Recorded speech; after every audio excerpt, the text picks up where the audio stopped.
And I had a ham sandwich. You had a ham sandwich. He has no injuries on him that are consistent with being hit by the back of the SUV. I counted 36 different superficial abrasions on his right arm. How long were you at the table eating your ham sandwich? I honestly don't know. 10 minutes? How long does it take you to eat a ham sandwich? Karen Reed's trial, week 8, brought a lot more drama, including yet another motion for a mistrial. A lot of questions about what the experts did and didn't do, and much ado about a ham sandwich.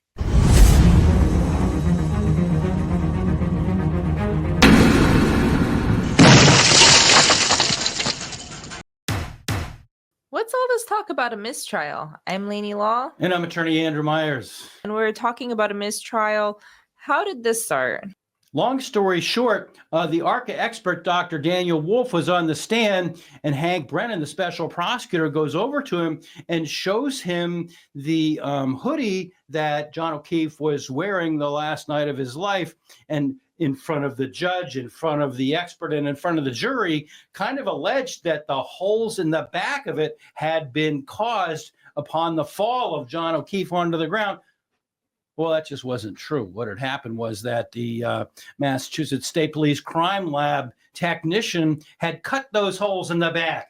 So there was an immediate request for a mistrial, and Robert Alessi gave a really impassioned argument for the mistrial, saying that, Mr. Brennan had it all backwards.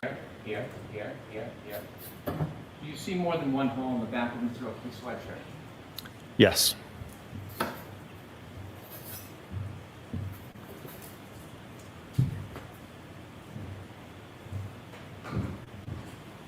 Very dramatic. Very dramatic.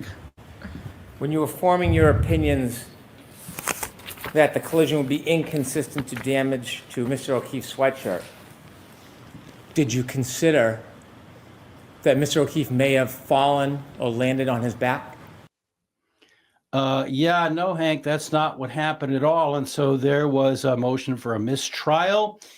And if you want to know more about that, we're going to keep going with the other witnesses. I did an episode about that earlier, and I will post that down in the comments section, so we won't belabor that point. But it was just shocking. It was just shocking that Hank Brennan would have said that.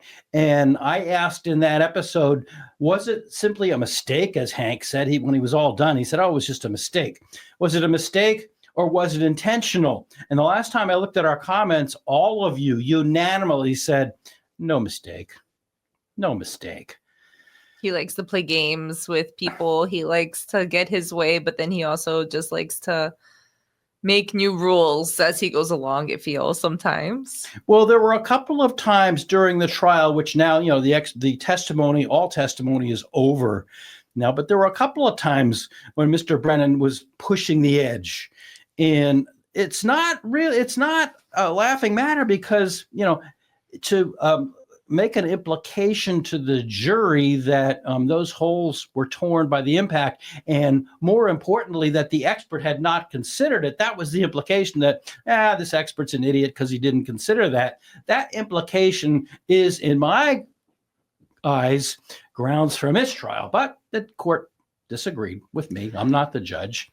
It's hard because you already implanted this idea in the jury's head, but it almost seems like every time that if the defense does anything remotely wrong, they get hit really hard for it. But then you have all of these situations with Brennan where he's messing up and it's no big deal and it's kind of swept under the rug, which doesn't seem fair. And, maybe everyone in that court feels differently about it, but that's just the way that it comes off as a viewer. And in 25 seconds or less, the judge gave a very fast, kind of like, whatever type of a instruction to the jury. And in less than 25 seconds also said, your lunches are here, but let's have the next witnesses. And it was just, so go down into our comment section, or our details section, actually, and I'll link that. Next, the defense put on one of their major expert witnesses, pathologist Dr. Elizabeth Laposada. She was the medical examiner, the chief medical examiner for Rhode Island for 12 years. Before her testimony, Special Prosecutor Hank Brennan successfully moved to exclude Dr. Laposada from testifying at all about possible dog bites on John O'Keefe's arm. But here is how Alan Jackson got around that one. What is an incised wound? An incised wound is a wound due to cutting from a sharp object.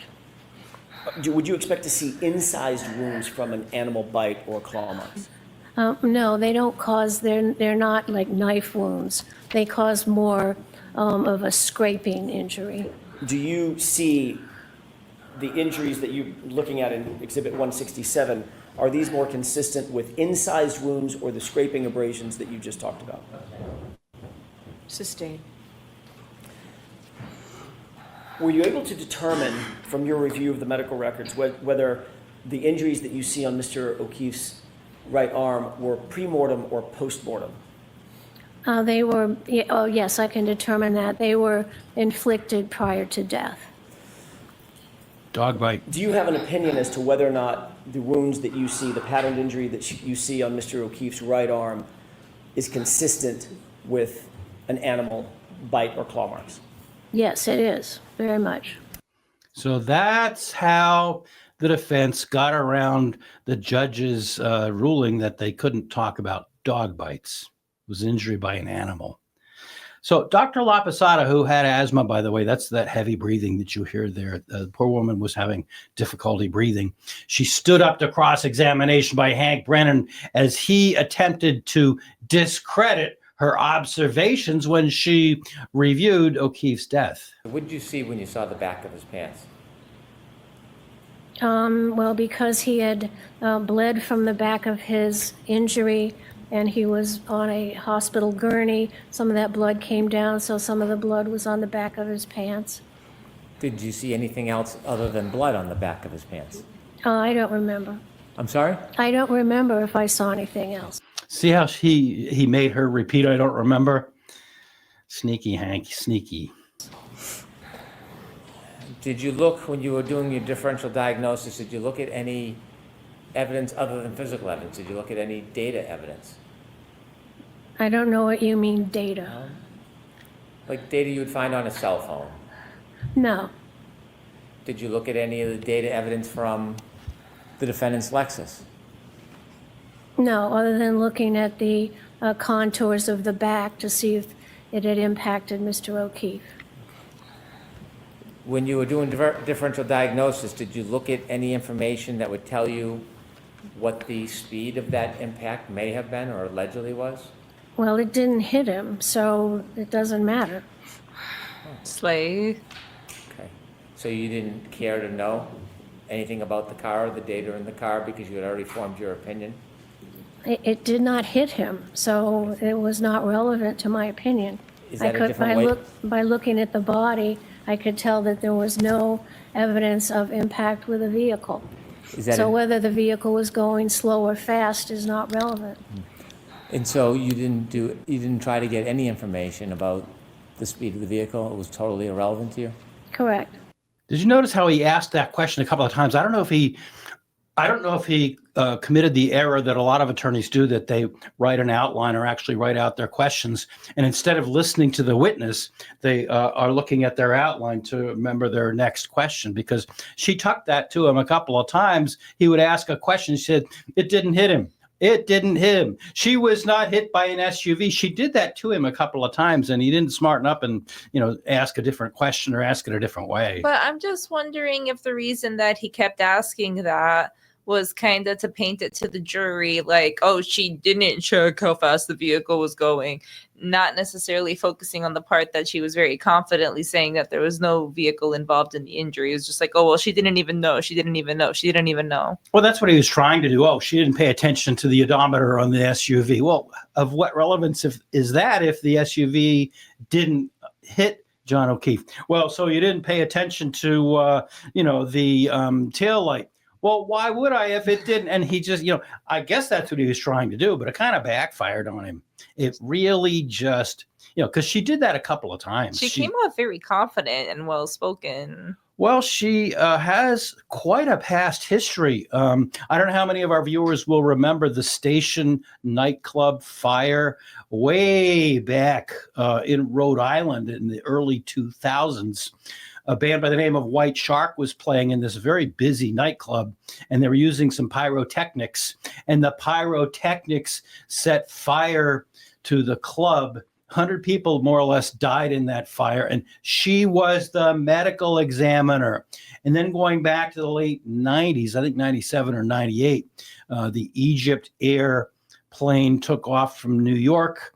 It got up to travel level, 30,000 feet or whatever. And then the pilot intentionally crashed it down into Long Island Sound, Atlantic Ocean.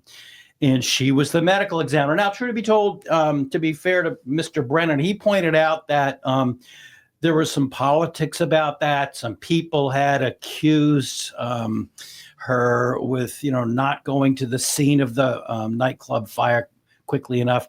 But she pointed out, hey, I sent my investigator right away, and I got there, within a certain number of hours. And it was political because a new supervisor came into political power in Rhode Island and wanted to do an audit and cut her budget.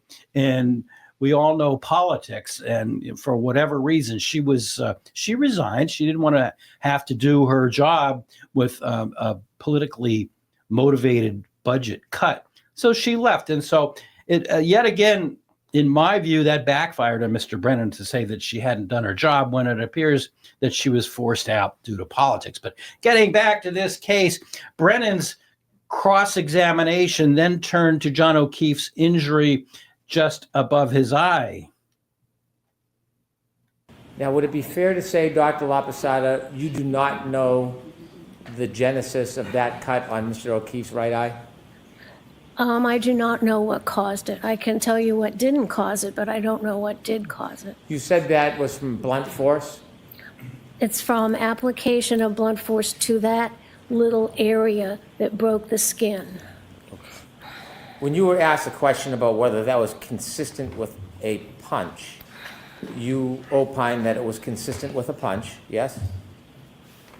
It could be consistent with a punch. You weren't saying it was consistent with a punch to a reasonable degree of medical certainty, were you? That would be within my differential diagnosis. It could be consistent with all other types of blunt impact, or many other types of blunt impact, couldn't it? That's correct. Ground. Now, the screen is dark because they kept going back and forth to the monitor, showing various slides, and they wouldn't always, I guess the bailiffs got tired of turning, or the court officers got tired of turning the lights on and off. So that's not us. That's the court giving us some very dim video. Perhaps? No. No, an object? If it was an object that could get into that area under the eyebrow, yes. So she kind of pushed back against Hank was trying to claim. You remember the upper wing in the back of the SUV? They were trying to say that it was eye level, so that would account for it. And she was having none of it. She was having none of that. There's situations where you can choose to just not cross-examine. I don't understand why we wouldn't just, because like you said about her curriculum vitae, she has a lot of experience and she's seen some of the most brutal and horrific scenes. Like, this lady doesn't play around. She's not a weak witness, is the way that I feel, like expert. Well, there's a school of thought that before you even cross-examine a witness, you have to sit down and think and go, what am I going to get out of this person? What are my bullet points? What's my goal? What's the target for what I'm going to get out of this witness? So there's actually a school of thought that says, do you even cross-examine the witness? Now, in a case like this where you're being paid $250,000, you've got to get up and say something, even if you're doing a tap dance across the courtroom. Of course, there's not much room to do a tap dance in this teeny tiny little courtroom, but you would think that there would have been a list of things that you wanted to get out of this witness and that you would proceed down that list. But it just seems that there were repetitious questions that were asked, and she just slammed if she was a baseball player, she would have slammed it out of the park pretty easily. I mean, Dr. Laposada really continued to turn Brennan's questions against him all afternoon, asked about the bumper of Karen Reed's Lexus SUV. She said she found no evidence at all that any part of that SUV, the top, the bottom, the taillight, or anything else, hit John O'Keefe. You mentioned your opinion about injury on Mr. O'Keefe. And at one point you said that his injury was inconsistent with a taillight, and you said because there was no damage from the bumper. Do you remember saying that? I don't think I said it quite that way. Okay. Do you remember how you said it? No. Do you remember discussing or raising the issue of a bumper as part of your equation, that the injury to Mr. O'Keefe was inconsistent with the injuries? He has no injuries on him that are consistent with being hit by the back of the SUV. That includes the spoiler, that includes the bumper. So repetition, repetition, repetition. She said that several times before Mr. Brennan went back up front and sat down, that, there was no contact, the SUV didn't hit him, and on and on. So, hopefully that, makes an impression in the minds of the jury. Now, do you remember Judson Welcher, the guy that put the Smurf paint on his arm? Or remember that? When she was talking about it, my mind went back to him, like the antics that have to go on to get hit by the car like that. Yeah, he was the guy that put the blue grease paint on the taillight of the Lexus SUV that Latitude bought for themselves. Thank you to the taxpayers of Massachusetts. And then he put that paint on it, and he really was leaning in towards that, and he got blue paint on his no, I'm sorry, I didn't reenact that and put the blue paint on my elbow here. But so anyhow, we all know about the ARCA experts. The ARCA experts are the big experts on the defense team. They were hired by the FBI originally, although you're not allowed to tell the jury that. They just repeatedly referred to another agency, some outside agency that wasn't the Mass State Police. It wasn't the Canton Police, wasn't anyone else. But in any event, Dr. Andrew Rentschler gets on the stand, and he just blew that test out of the water. It has nothing to do with force. It doesn't describe the force exerted on the taillight or on the arm. It doesn't describe how the arm would have moved as it hit the taillight. It doesn't describe how the taillight would fracture. It doesn't describe how you would actually get the lacerations on the arm. Again, all this does is generally, and I made an error there. This report, and you can see the slide says laceration. Mr. O'Keefe did not have lacerations on his arm. What did he have? He was diagnosed with superficial abrasions. Is there a difference between a laceration and an abrasion? There's a distinct difference, both biomechanically and medically, yes. Is that an important distinction? That is. Why? The first step of the biomechanical analysis is identify the injuries, and you have to take the diagnosed injuries identified by a medical doctor. So it's superficial abrasions. To put lacerations on, that's simply incorrect. And another key point that Dr. Andrew Rentschler made was, while the Commonwealth's Latitude experts did do that paint test, and I was really impressed by this, he said that they never, ever got into, the number of specific cuts that Mr. O'Keefe had on his arm. Conservatively, I counted 36 different superficial abrasions on his right arm. And did you go?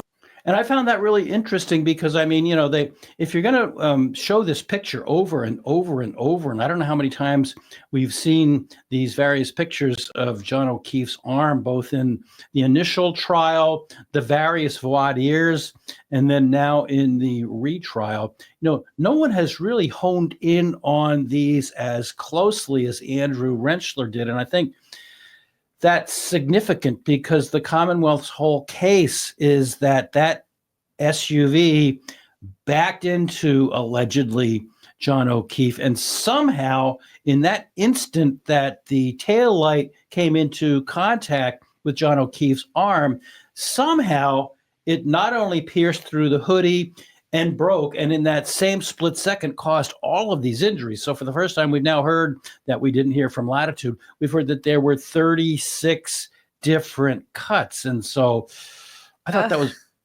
It's like, I just think of it like shoving your arm into the taillight and then like shaking it around. That's the only way that I imagine it. No, there's no way. Through all the photographs in an effort to count and distinguish one abrasion and one defect on his skin from another.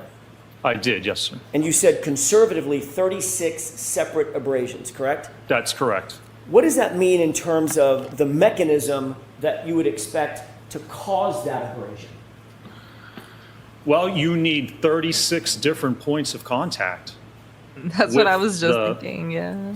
To get through the sweatshirt and get to the skin to actually cause abrasion to the skin. 36 different separate points of contact to the skin. How many defects, remind us, how many defects were noted by the crime lab in Mr. O'Keefe's right sleeve? 9 defects. So I'm sorry, what were you going to say? No, it's just how he said you need a point of contact. At this point, my head's just, well, show me the tail light and show me each piece that would have scratched each mark. It goes back to find the acceleration, find the angle of impact, all this stuff where you have, I feel, more scientific methods of going about this. And now we're arguing with all these different experts. I'm just thinking to myself, okay, I used to be a reporter and cover accidents, and I've seen some horrible accidents.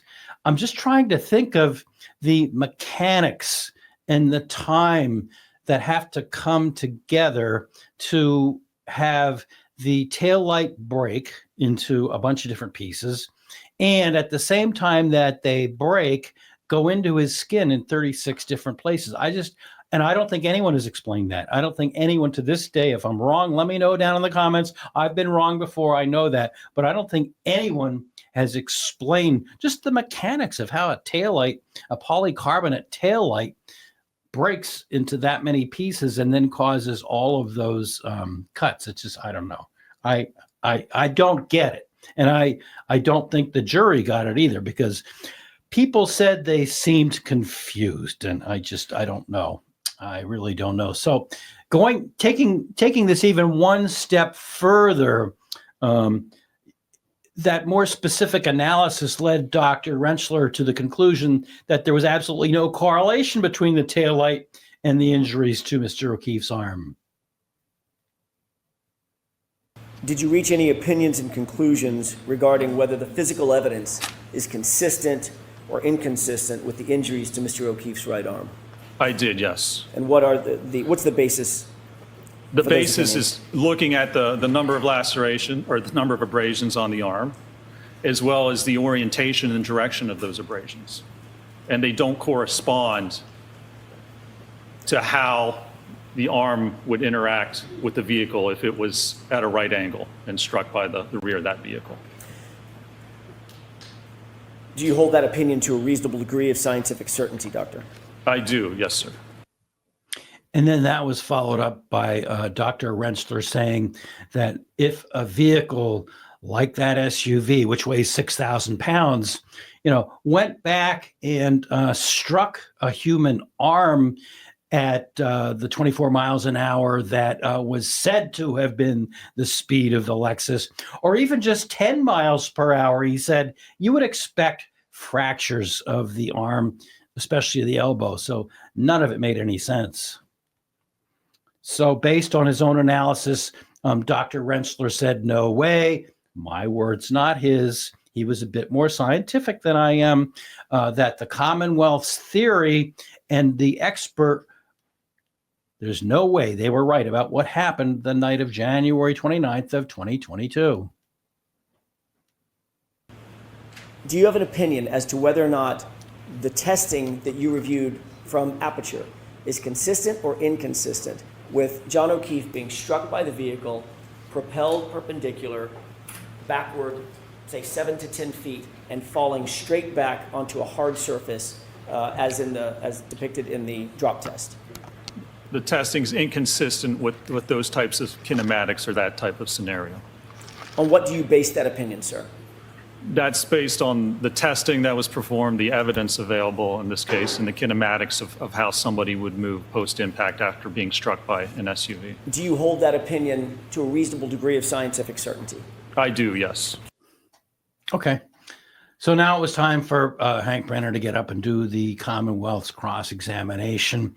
And do you remember how well the cross-examination went of Dr. Laposada?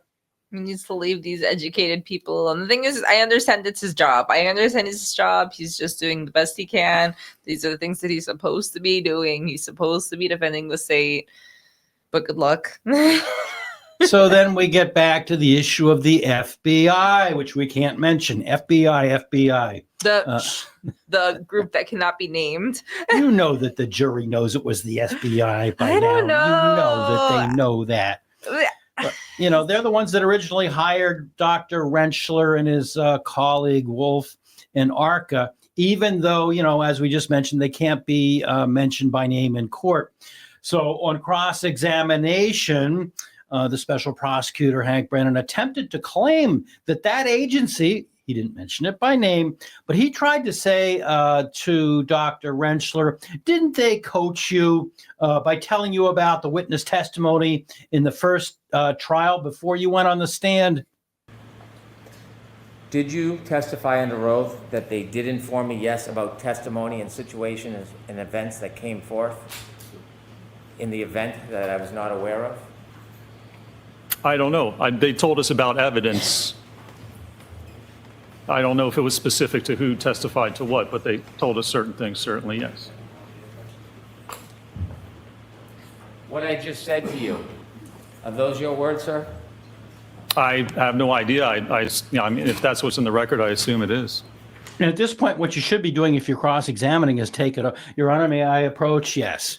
You take it over and you show him. But apparently, I'm not going to come right out and say that the record was misrepresented. But, you know, there's that implication. And again, here we see the special prosecutor taking a really adversarial tone. And I've said it before, when you're cross-examining a witness, it's better to kind of keep it low-key, kind of keep it on a friendly basis. You and I have met before, haven't we? We met each other in the first trial, didn't we? Didn't we discuss the facts of this case? Oh, sure. And we agreed about some things. Oh, sure. And then you go for the punch. But Mr. Brennan's approach was just the opposite, to be really antagonistic. And he failed to get under Dr. Rentschler's skin at all. I mean, he's cool as a cucumber. He really is. Would you agree it certainly helped you prepare? It helped me prepare. Yes. It didn't make a difference to my analysis or conclusions. And that's the point right there, that Hank Brennan has filed how many motions, I've lost track, to try and keep these ARCA people off the stand. And he's not won any of them. He's made a couple of points, but the ARCA witnesses were there. They both testified on the stand. So he hasn't been very successful in opposing these people. And now comes Dr. Rentschler, and Hank Brennan is trying to get under his skin, and it's not working. Made no difference at all? It did not, no, sir. Would you agree it helped you understand what was going on during the trial? I don't think it made a difference at all, no. It doesn't change the facts that I evaluated or the analysis I conducted or the conclusions I came to. And so as you sit here today, you are denying that information certainly helped you prepare. How did it help me prepare? It didn't change the opinions I offered. It didn't change what was in my report or what I'm opining to or testifying to today. It hasn't changed anything I've ever testified to. I'm going to ask you a very specific question, and I want you to give me a very specific answer. You already asked that question and you already got the answer, but okay. All right, round two. So just go ahead and ask the question. Are you denying that receiving that information certainly helped you prepare? Honestly, I can't remember. It didn't change my opinion. I don't see how it would help me prepare. I remember there was evidence about trace DNA found that we didn't know before. That didn't change my opinion then. It doesn't change my opinion now. It doesn't have anything to do with my opinion.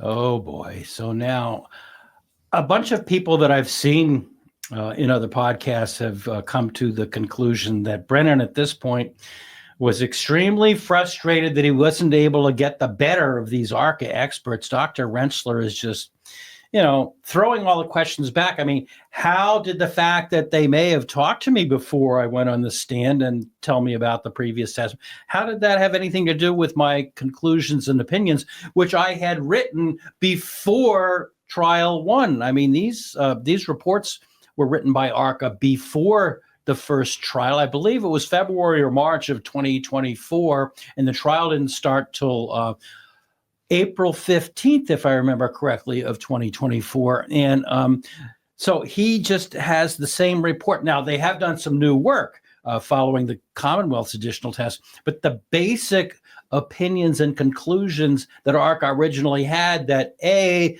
John O'Keefe was not hit by a car, and B, Karen Reed's Lexus 570 SUV did not back into John O'Keefe. So they've had those opinions all along. So Dr. Wren, I know what Hank Brennan was trying to do. Hank Brennan was trying to say, well, you violated the sequestration order and you watched the trial and that. But Rentschler is just like taking it all in stride and saying, yeah, so what? The way that I feel is that he was actually, regardless of, I like that he stood his ground. He's like, no, that didn't impact me at all. But that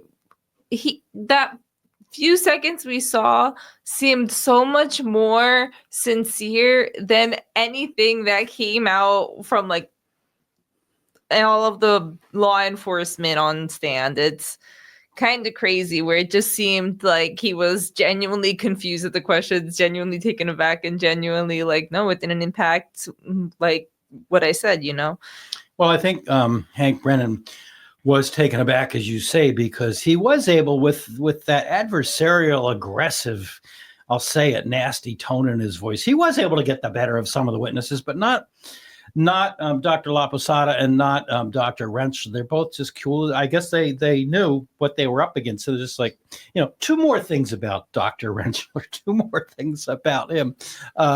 His final day of testimony, he got on the stand and he wished his 10-year-old son a happy birthday. Oh my gosh, you would have thought all hell broke loose, because he was admonished that we don't have time for these personal things. The jury, they're getting tired of us. So, all right, yes.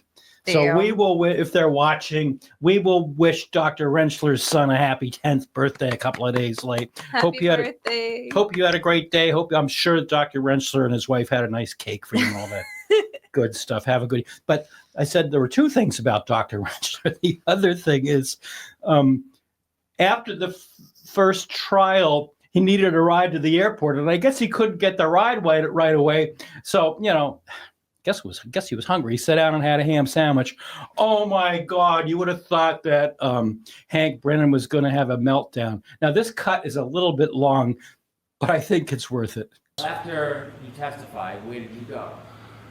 Well, I was waiting for my ride, and to get back to the airport, they had to take other people, and so they were having a lunch afterwards, and they said, come have a sandwich, and then your ride will take you to the airport. So I went, and I had a ham sandwich. So what's the big deal? He had a ham sandwich. Criminal behavior. It's not my choice. I like tuna. Who cares? What difference does it make? Had a ham sandwich. Did you testify at some point that after you had something to eat, you just stood in the corner?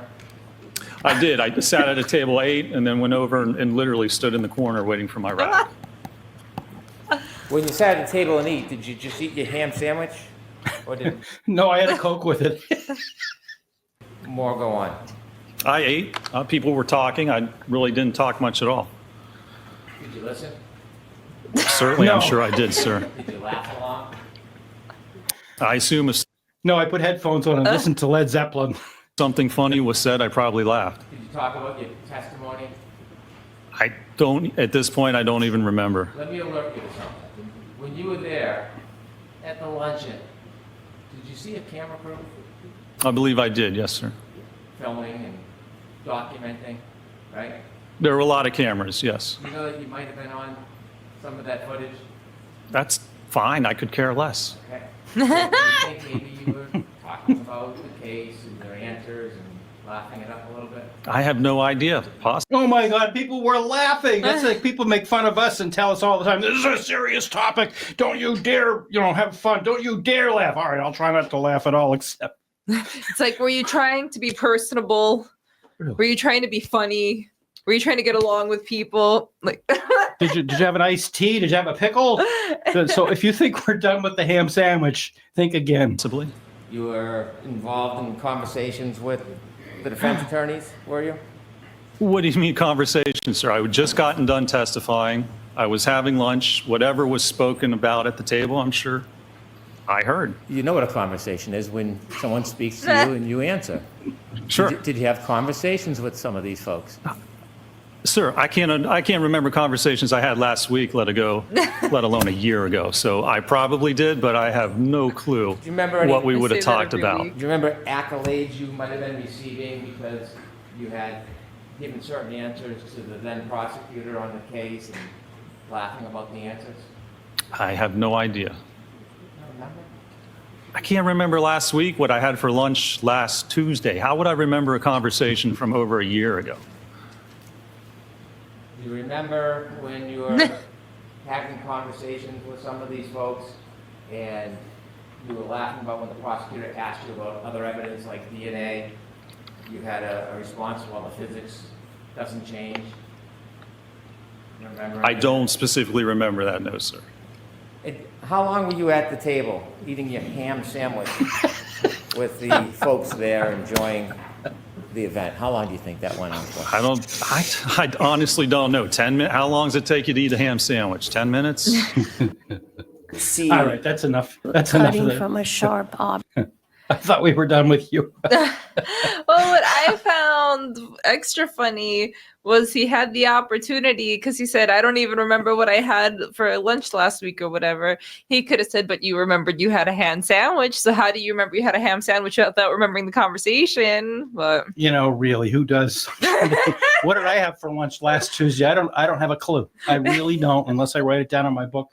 I had lunch with Laney and I had a tuna sandwich and a deli pickle. I mean, who keeps track of that stuff? I mean, now if Mr. Brennan wanted to be serious, he was talking about how Dr. Rentschler was at the table and he was talking to the defense attorneys and laughing about, well, if Mr. Brennan had been serious about doing a serious cross-examination, he would have had all of that. He would have had the transcripts of those movies or dialogues or documentaries. I mean, we know there have been a lot of documentaries in this case. There have been magazine articles in Boston Magazine and Vanity Fair. So you would think that if there was some ammunition there, that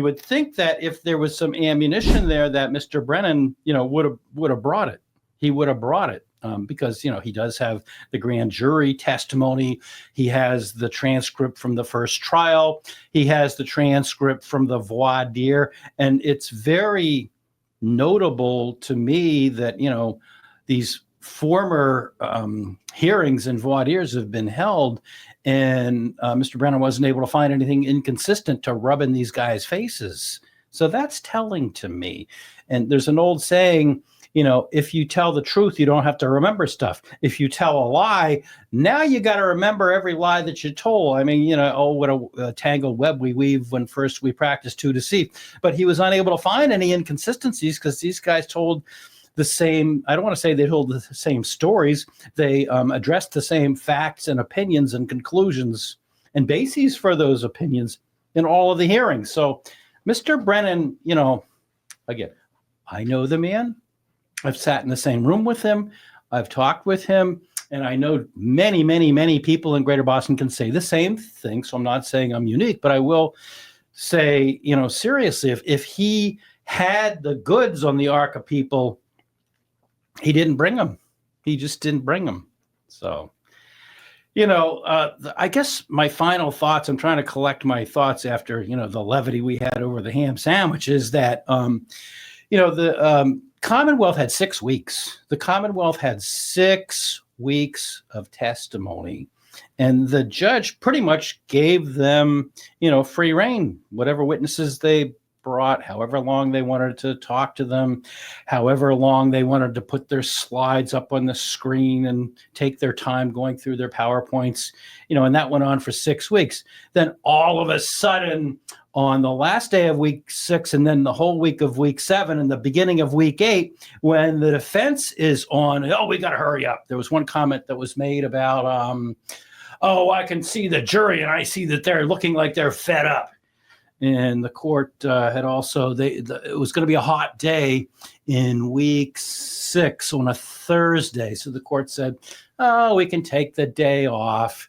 But then in the very beginning of, I think it was week 7, might have been week 8, one of those weeks, the judge said, I thought I might get in the position of regretting giving everybody the day off. And that's where we are now. Oh my God, diva. And then another comment that was made the day that the motion for a mistrial was brought at the end of the day, the court, out of the jury's presence, I'll give the court that. Another comment was, we wasted a lot of time and we really need to keep this thing. And it just seems obvious that when the Commonwealth was presenting their case, we were all relaxed, sitting back, give them time. But when the defense got, hurry up, we have a bus to catch. The jury's getting fed up. And, that comment that was made about the jury is getting fed up, and that was made out of the jury's presence. I'll give the court that. It just seemed very odd. I'll say that. I could say more, but I'll just say that I think that was kind of interesting. And I would ask our commenters what they think about that. Am I going too far? I know some commenters, hey, you're biased.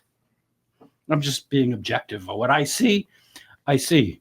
When I see things like that, I'm going to say something about it. I think I'm the only YouTuber that has tried a case in that courtroom.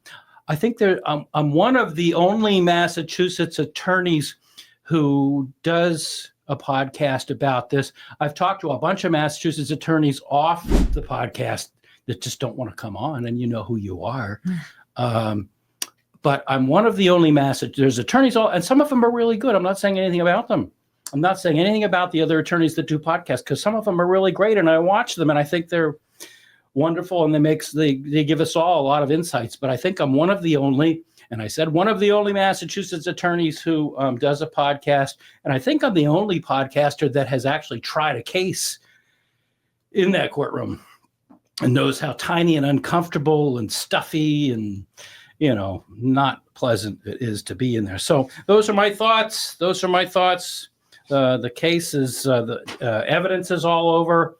And so now we'll see what happens. So that's the end of my rant.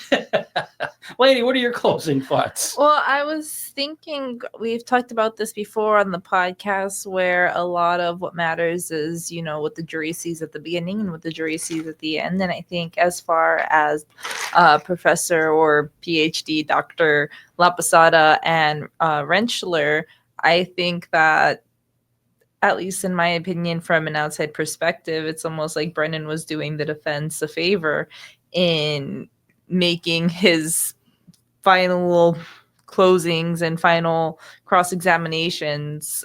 I feel like they worked more towards the defense as far as putting that thought in the jury's head, where this is one of the last things they remember, and it didn't really come off that strong.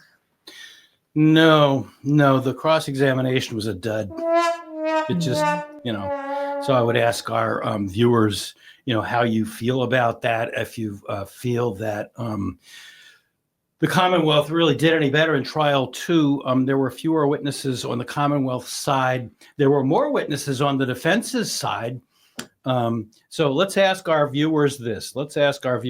People were very critical of Adam Lally in the first trial. People were extremely critical of Adam Lally in trial 1. Do you think, dear viewers, that Hank Brennan was better than Adam Lally, or do you think Adam Lally was better than Hank Brennan? There was one comment somewhere along the line that Adam Lally was actually seen playing with paper clips in the court during the trial. Oh my gosh. So I feel bad, But so that's question number one for our dear viewers. Who tried the better case for the Commonwealth? Just forget your feelings whether you think the Commonwealth was right or the defense was right. Forget that just for the purposes of this question. Which attorney tried the better case? Adam Lally or Hank Brennan? And then the second question would be, at this point, and we don't have the final number, Mr. Brennan has received close to $250,000 since he was hired back in the fall of 2024. A, was that the right call by the Commonwealth? And B, did he earn it? Let us know. As I said earlier in this episode, the question that was asked in our last episode with regard to holding up the hoodie and mistakenly showing the holes in the back to the jury, to the witness, and to the judge, was that a simple mistake, as Mr. Brennan said, or was it intentional? And the viewers, the last time I checked was probably about an hour before we started the podcast. Viewers were unanimous that it was intentional. So. And I do want to say, for anybody that's made it this far into the video, if you've made it to the end, thank you so much for watching. Be sure to like this video. Be sure to comment down below. Be sure to comment down below with your megaphone emoji, your opinions, because we want to hear them. And if you haven't subscribed to our channel, please subscribe to our channel. We appreciate you guys tuning in so much. It's free. It's free. Whether you are in the grocery store, the gas station, or anywhere else, please remember to be kind to people. You don't know what they're going through. And the same goes for our comments section. We want you to comment, but be nice, be kind, be positive if you can. And thank you for watching. Be sure to like and subscribe. Have a good one.